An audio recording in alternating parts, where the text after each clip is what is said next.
On this video, I'm going to talk about how to recover your energy, how to recover efficiently and active recovery. So, hi, I'm Lucy, high flow coach and mentor. You need to recover. You need to recover during your day. You need to recover at the end of the day. You need to recover overnight, ready for the next day. But how do you do that? And what's important? What are the elements that we need to add in to get this recovery? So that's what we're really going to dig deep on this video. The very first step is to protect your time schedule. So when you do that, you're not pulling your energy in different directions or having your energy pulled in different directions. Now, this can be easier said than done, especially if you're in a workplace, and especially if you're in an office that's an open office. They are like the worst places to be able to stay focused and to get your work done. There is such a low level of productivity in those kinds of spaces.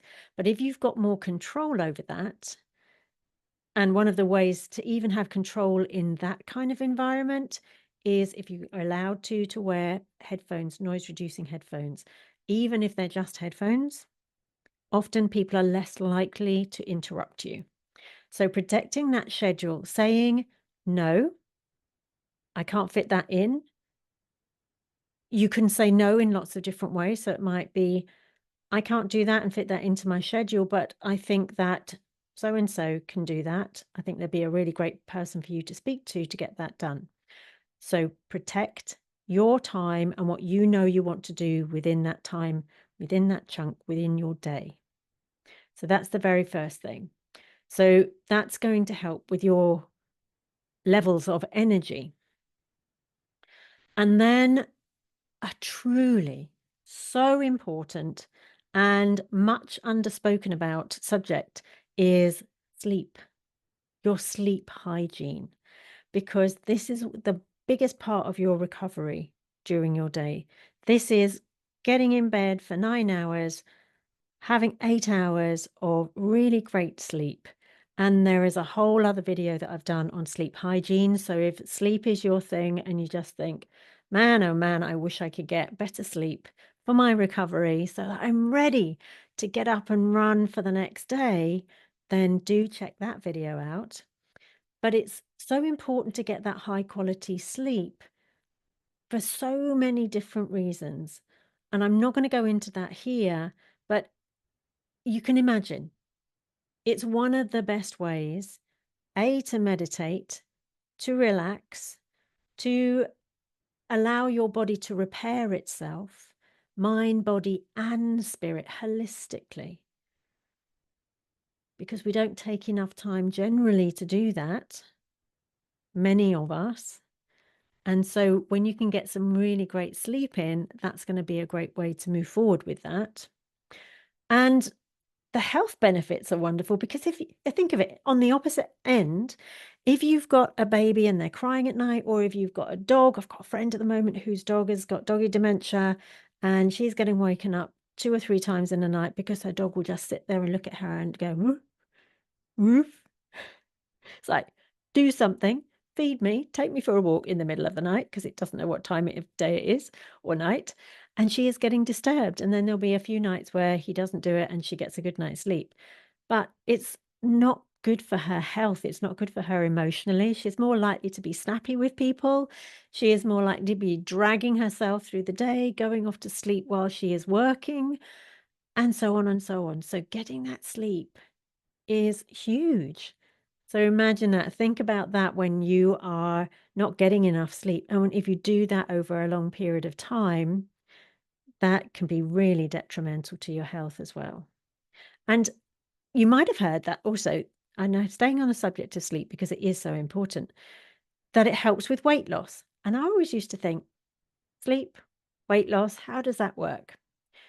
Well, if you've had a bad night's sleep, and again, another bad night, and another bad night, and another bad night, guess what? Your levels of staying away from the naughty, bad stuff, staying away from the unhealthy stuff are really low. It's just like, I don't care what I eat. I'm just going to eat anything because I'm just so tired. I just need something sugary to boost it back up again.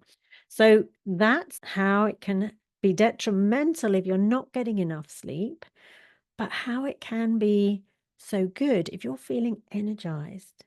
If you're feeling like, I just had the best night's sleep and it was amazing, your energy is up, your recovery has been amazing, and you can pass by those biscuits, you can pass by the donuts that come into the office, you can pass by the birthday cake that somebody's brought in with loads of sugar and icing and all the rest of the deal on it, because you're feeling good, because you're feeling strong, because you're in control. So sleep is so important. Hydration is another important one.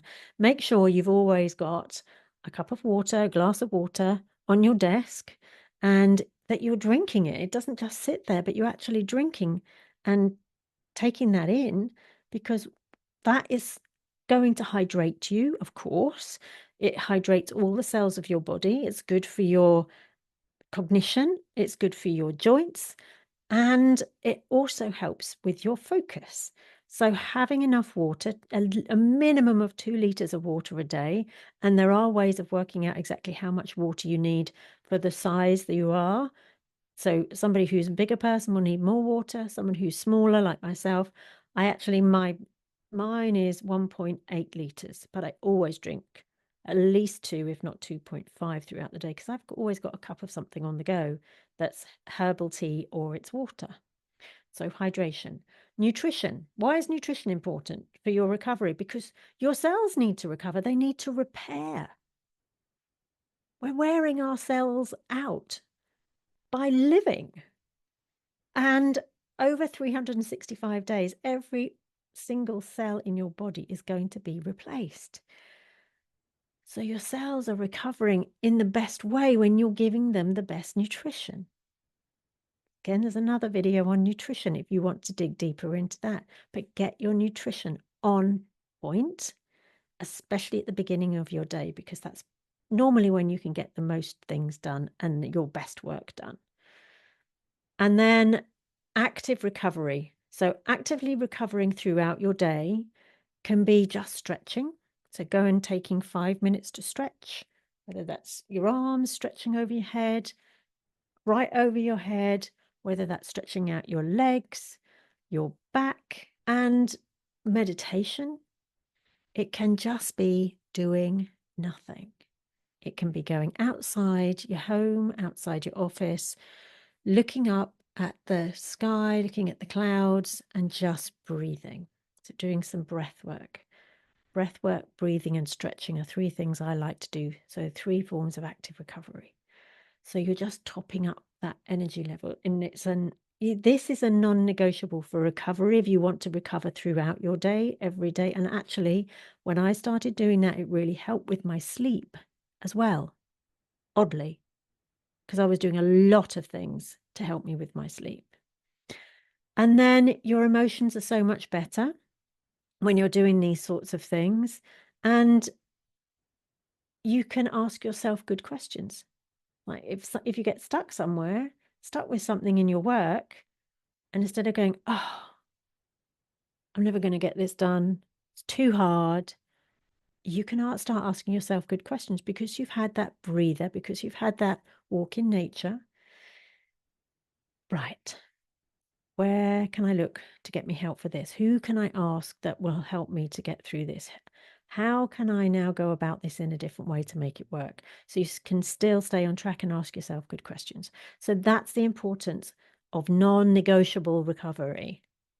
I hope this helps. There's going to be another video showing up on screen, and I will see you over there. In the meantime, have an awesome day, and please make time for that recovery and make it a non-negotiable, because recovery and rest is part of the work.